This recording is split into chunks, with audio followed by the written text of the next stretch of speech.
Hey, thanks, Cadell 5th graders. It's Miss Morrow, and today we're going to do a little lesson on Pemdas. And Pemdas is just a memory device that helps us remember order of operations. And that just means what order to work a problem in to make sure that you get the correct answer. So let's take a look at what we have here. We first have the letter P, which stands for parentheses. And then parentheses would go first, then brackets. Next up, the E stands for exponents. And whatever the number is there, if it was a 4, then you would do it to the second power, 4 times 4. We always say it's like taking a selfie, however many times that small number up there, that exponent asks for. Next up, multiplication division. It is equally strong. That is why I put the equal sign. You do not have to work multiplication before division. It's whichever one you come to, moving left to right. That's the one you'd go to first. Same thing with addition, subtraction. They're equally strong, and whichever one you come to, going left to right, that's why I did the little arrows, that is what you would work.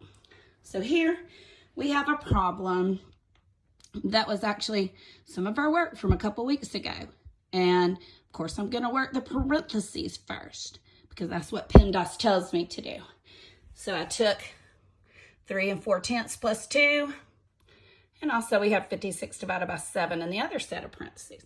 So I worked that, and that was kind of tricky because I had to make sure that I put the 2 in the whole number section.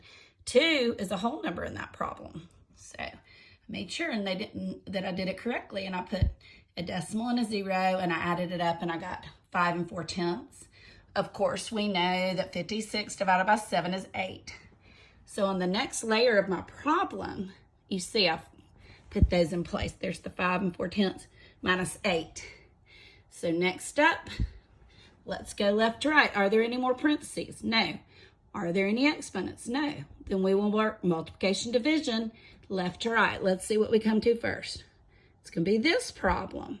So come over here, and I set it up just perfectly. I did the multiplication, and the tricky part on this is making sure you put that decimal in the correct spot. How many were behind a decimal in the original problem? Just 1. So I counted off 1 place.